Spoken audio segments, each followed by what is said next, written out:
Salut la famille, j'espère que vous allez super bien par la grâce de Dieu.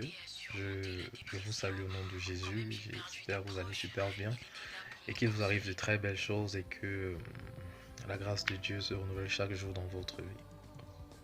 Je veux bénir le Seigneur pour toi qui écoutes cette vidéo, pour moi aussi qui fais même cette vidéo. Je bénis le Saint-Esprit qui a permis que cela soit possible.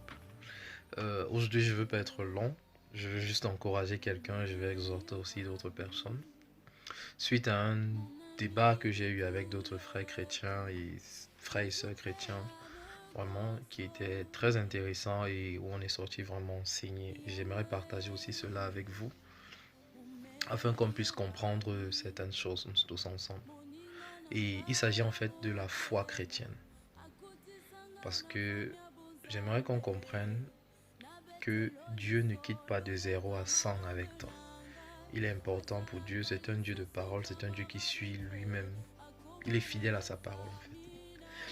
C'est un Dieu qui nous fait passer de un, de 2, de 3. C'est un Dieu qui ne te fait pas naître bébé, après il te fait devenir vieillard d'un coup. Il te fait passer par toutes les étapes, adolescence, garçon, homme, ensuite vieillard et tout. Même dans la Bible, on parle de bébés spirituels qui sont les népios, les yoros et tout le reste en fait. C'est important de comprendre que c'est un Dieu qui va vraiment graduellement avec nous et qui nous appelle à manifester aussi certaines choses de façon graduelle. C'est pourquoi il est important de savoir que tu n'es pas appelé à rester sur place. Faire je suis place, c'est pas ça, c'est pas avec Dieu. Donc je viens parler question de la foi pour exhorter des frères à ne pas être frustrés de voir que quelqu'un manifeste une foi plus grande que la leur. Parce que ce que j'aimerais te dire ce soir, c'est que Dieu veut que tu bases ta foi sur des expériences avec lui. Je m'explique. On cite très souvent Abraham, qui est le père de la foi, parce qu'il a été le premier à manifester une aussi grande foi, aller donner son fils en sacrifice, vraiment, c'est une très grande foi en fait. Mais il faut savoir que ce Abraham-là, c'est un Abraham qui a eu tout un parcours avec Dieu. C'est un Abraham qui a eu à parler avec Dieu, qui a eu à négocier avec Dieu sur Sodome et Gomorre. C'est un Abraham qui a eu à faire des pas de foi en quittant de chez lui. C'est un Abraham qui a eu à voir comment Dieu s'est manifesté dans sa vie quand il est allé en Égypte et il a même menti sur sa femme. C'est un Abraham qui a eu à avoir des expériences avec Dieu. Donc la foi d'Abraham a été d'autant plus forte parce qu'il a eu des expériences avec Dieu. Et la foi d'Abraham a grandi parce qu'il a vécu des expériences avec Dieu. Et c'est comme ça pour beaucoup de personnes. Si on cite même Pierre, beaucoup parlent aussi de Pierre qui a pu marcher sur les eaux. Ce Pierre qui a marché sur les eaux, c'est le même Pierre qui a vu Jésus multiplier les pains et les poissons à l'avance. C'est le même Pierre qui a vu Jésus chasser les démons. C'est le même Pierre qui a vu Jésus euh, guérir des personnes. C'est le même Pierre qui a vu Jésus sécher le figuier. C'est le même Pierre qui a vu Jésus, qui a vu. Donc c'est un Pierre qui avait des expériences avec Dieu. C'est pourquoi il est important de comprendre. Des personnes manifesteront des fois plus grandes que toi et que tu verras parce que aussi ces personnes-là, c'est vrai, il y a ce qu'on appelle le don de foi.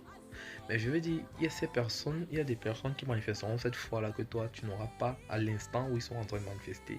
Parce que ce sont des personnes qui ont eu plus d'expérience avec Dieu que toi sur certains domaines. Je prends un domaine, quelqu'un est capable de te dire, oh, il a un problème peut-être de 10 millions d'euros. Il est capable de dire, je ne m'inquiète pas, je sais que le Seigneur va pouvoir. Pourquoi il est capable de dire ça aussi? Parce qu'il a déjà eu des expériences passées avec le Seigneur sur ce plan-là où Dieu a pourvu et il a vu. Il a, parce qu'il faut qu'on soit vrai, il est toujours un peu dit, Dieu va pouvoir 10 millions d'euros alors que tu n'as jamais eu des expériences sur le plan financier avec lui, par exemple. C'est pourquoi il est important de comprendre que Dieu ne veut pas te laisser comme ça, il te juste dit, aie la foi, mais Dieu veut baser ta foi sur des expériences avec lui. Dieu veut te faire vivre des expériences avec lui qui fortifieront ta foi encore. Qui fortifieront. Tu vois, même la parole te dit que le témoignage des uns fortifieront la foi des autres. Parce que en te partageant mon expérience, ça te permet aussi de voir que c'est possible. Et ça fortifie aussi ta foi. Donc, et Dieu ne veut pas juste que je te donne mon expérience. Dieu veut que tu aies ton expérience avec lui. Il veut être un Dieu plein d'expérience avec toi. Il veut un Dieu qui te fait partir d'étape en étape et tu verras qu'au fur et à mesure que tu marches et que tu obéis et que tu vis ces expériences avec lui, tu arrives à un niveau où tu manifestes une qualité de foi que toi-même tu ne savais pas que tu pouvais manifester.